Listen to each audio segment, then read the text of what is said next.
Baik, cek, cek. Assalamualaikum warahmatullahi wabarakatuh. Baik, di sini saya akan menjelaskan terkait dengan LP dan SP untuk kasus-kasus resiko bunuh diri. Oke, ketemu lagi ya dengan saya.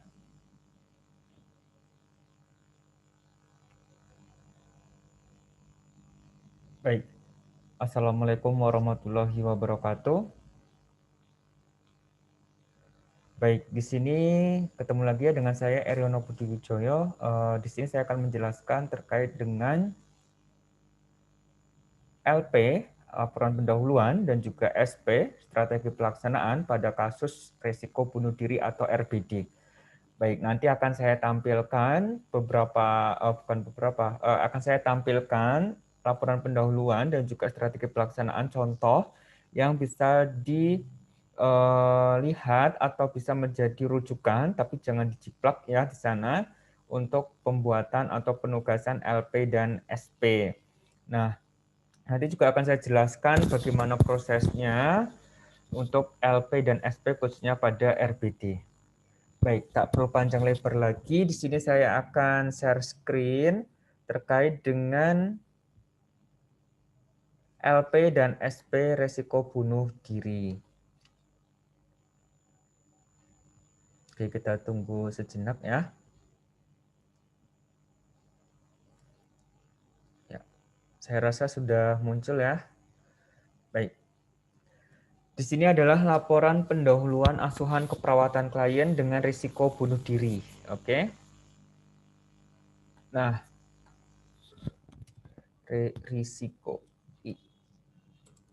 risiko bunuh diri. Nah, dimulai dari gambaran kasus terlebih dahulu. Jadi ada kasus. Kalau di sini saya menggunakan kasus yang saya gunakan pada pasien RBD Tuan L, seorang laki-laki ya, seorang laki-laki.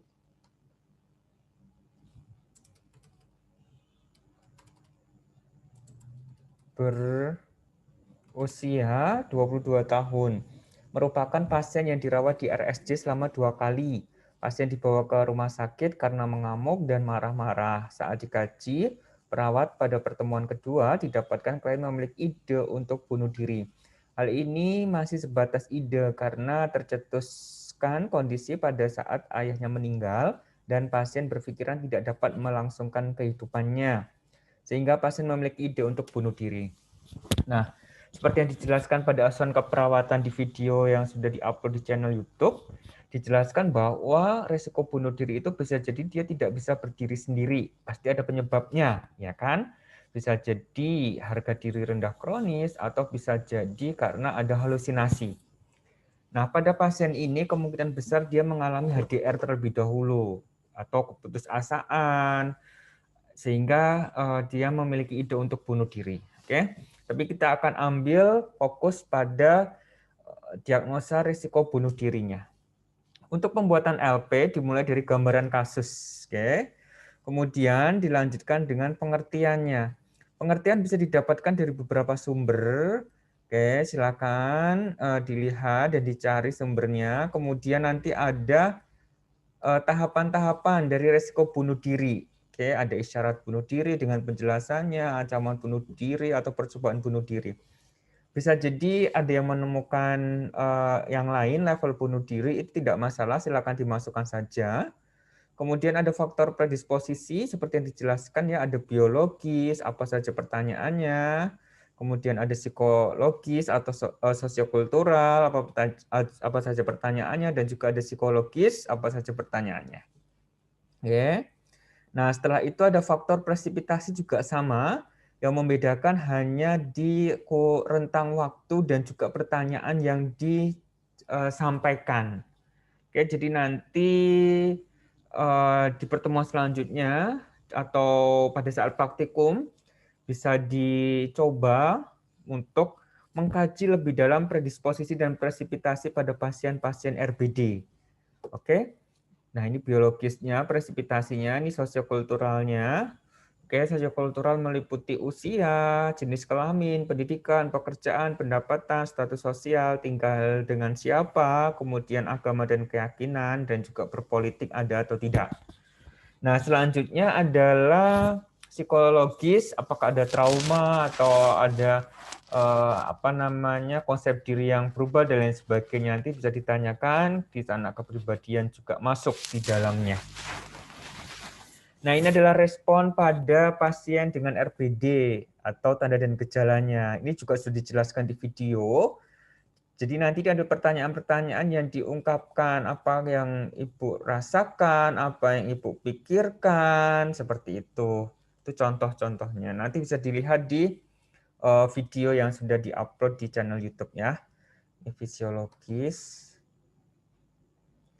Oke, ada subjektif, objektif, perilaku ada objektif yang terlihat ya. Kemudian sosial juga ada subjektif dan juga objektif. Nah, ini adalah diagnosa keperawatan atau pohon masalahnya. Oke, bisa jadi nanti akan semakin banyak permasalahannya, tapi ini saya ambil hal yang mungkin bisa terjadi pada kasus risiko bunuh diri. Ini adalah mekanisme copingnya. Nah, inilah rencana tindakan keperawatan. Di dalam laporan pendahuluan harus ada diagnosa dan juga rencana tindakan keperawatannya apa. Kalau di sini saya munculkan untuk rencana tindakan keperawatan nurse, ada individu, ada keluarga, ada kelompok. Oke, individu apa saja. Nah, ini nanti akan diturunkan menjadi strategi pelaksanaan untuk tindakan keperawatan ini. Dan itu juga sudah dibahas di video tindakan keperawatan pada resiko bunuh diri. Oke, baik. Selanjutnya ini keluarga. Jadi tindakan keperawatan untuk keluarga itu apa saja ada di sini ya. Ini juga masuk atau prosesnya ke strategi pelaksanaan. Oke. Kemudian kelompok. Ini kelompok nanti akan dibahas lebih detail setelah UAS. Di sana ada TAK yang nanti bisa dimasukkan. Nah, juga ada tindakan untuk keluarga seperti psikoedukasi keluarga atau family psychoeducation. Jadi ini tindakan yang dilakukan kepada keluarga yang terdiri dari 4 sesi. Ada 5 sesi.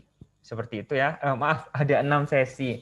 Nah, ada 6 sesi ini dijelaskan di video ini atau di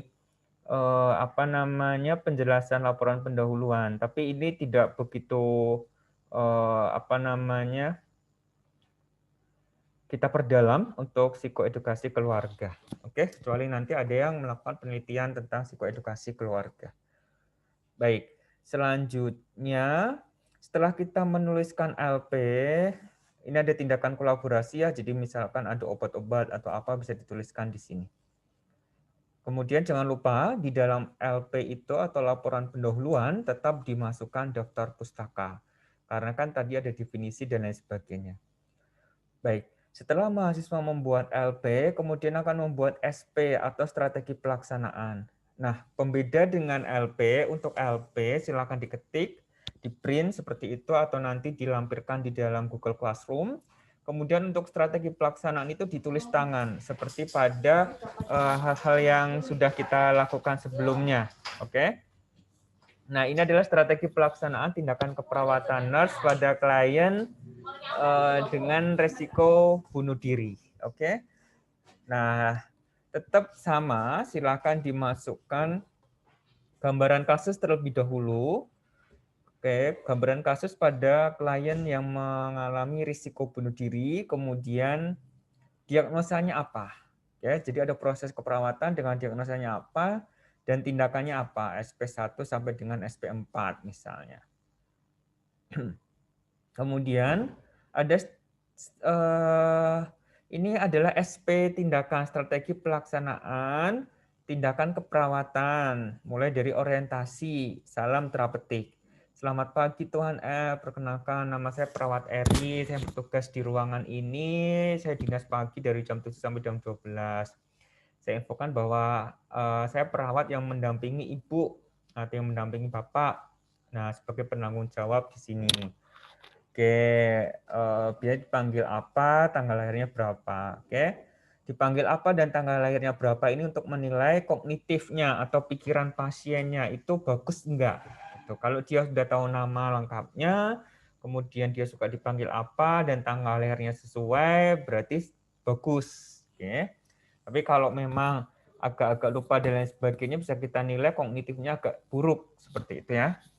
Nah, kemudian dievaluasi dan validasi. Jangan lupa bagaimana perasaannya hari ini Bapak, apa untuk mengatasi perasaan tersebut. Misalkan saya ingin mati saja, misalnya seperti itu. Terus apa yang Ibu lakukan atau apa yang Bapak lakukan? Ya, saya berdoa sehingga dijauhkan dari keinginan untuk mati misalnya. Nah, itu adalah evaluasi dan validasi. Contohnya kalau pada RPK itu saya rasanya jengkel misalkan. Terus apa yang Bapak lakukan ketika merasa jengkel?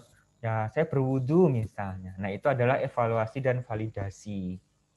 Oke, ini salah satu pertanyaannya yang muncul. Kemudian ada kontrak waktu dan tempat, ini cukup jelas ya. Kemudian ada kontrak tindakan dan tujuan. Nah, bedakan antara kontrak waktu dengan kontrak tujuan dan tindakan. Nah, di sini adalah tindakan untuk RBD itu adalah menggali lebih dalam terkait dengan strategi pelaksanaan yang akan direncanakan, apakah SP1, SP2, SP3, atau SP4. Nah, itu sudah ada di video tindakan keperawatan pada kasus RBD. Silakan ditengok ke videonya, oke? Kemudian ada faktor predisposisi dan presipitasi. Ini pertanyaan-pertanyaan yang bisa dimunculkan untuk menggali kenapa sih dia ingin bunuh diri, alasannya apa, apakah dari biologinya, atau dari psikologinya, atau dari sosiokulturalnya, support system, dan lain sebagainya. Nah, setelah melakukan pertanyaan-pertanyaan tentang biologi, psikologi, sosiokultural, kita jangan lupa untuk menyimpulkan. Nih, contohnya seperti ini. Baik Ibu, dari pemeriksaan, Ibu mengalami resiko bunuh diri ditandai dengan Ibu ganduh gelisah misalnya, terus pernah mencoba untuk bunuh diri misalnya. Nah, kemudian kami akan membantu ya Pak dengan cara seperti ini. Nih. Nah, seperti ini tuh dijelaskan seperti apa. Kita akan menilai tergantung dari tujuannya ya, SP1, SP2, SP3, atau SP4. Nanti dimixkan di sana. Misalkan gini, saya ingin membantu Ibu ya untuk menilai, kan misalkan dia ingin bunuh diri karena tidak punya cita-cita atau tidak punya harapan untuk hidup lagi misalnya.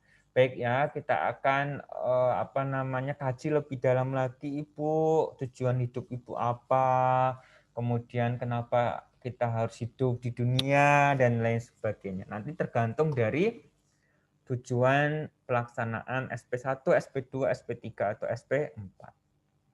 Baik, ini sama, ini langsung masuk setelah disimpulkan, kemudian langsung masuk kepada tindakan keperawatan generalis. Oke. Jadi nanti ada pertanyaan-pertanyaan yang memang sesuai dengan strategi pelaksanaannya. Oke. Misalkan kalau di sini adalah menilai aspek positifnya. Jadi di list dulu aspek positifnya. Saya bisa aktivitas harian, saya bisa makan dengan teratur, saya bangun pagi, saya membereskan rumah. Itu adalah aspek-aspek positif yang kecil akan tetapi bisa jadi pada pasien-pasien dengan gangguan jiwa itu luar biasa hebat. Seperti itu gitu. Jadi di list satu persatu kenapa, dan kenapa. Nah, dari list itu silakan pilih salah satu mana yang mau dicobakan atau dilatih. Nah, silakan dilatihkan. Oh, misalkan saya membereskan kamar, tempat tidur. Nah, kita latih untuk membereskan tempat tidur, membersihkannya bagaimana, merapikannya bagaimana,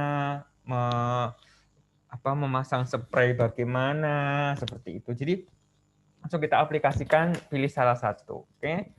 Nah, atau misalkan dia tidak punya cita-cita, kita list cita-cita waktu kecil apa, dulu pengen apa, apakah masih ingin lanjut sekolah, dan lain sebagainya. Nah, itu juga perlu kita kaji lebih dalam lagi. Oke, nah selanjutnya setelah bisa, terus dituliskan di buku hariannya ya. Oke, lembar buku harian kan ada ya. Sudah didapatkan semua, kemudian kita evaluasi, terminasi. Gimana Bapak perasaannya? Nih, setelah kita latihan hari ini, bagaimana perasaan Bapak? Ada yang ingin tanyakan tidak gitu kan. Kemudian evaluasi objektif itu adalah mencobakan kembali. Oke, Bapak silakan dicoba lagi aspek positif yang Bapak miliki tadi apa.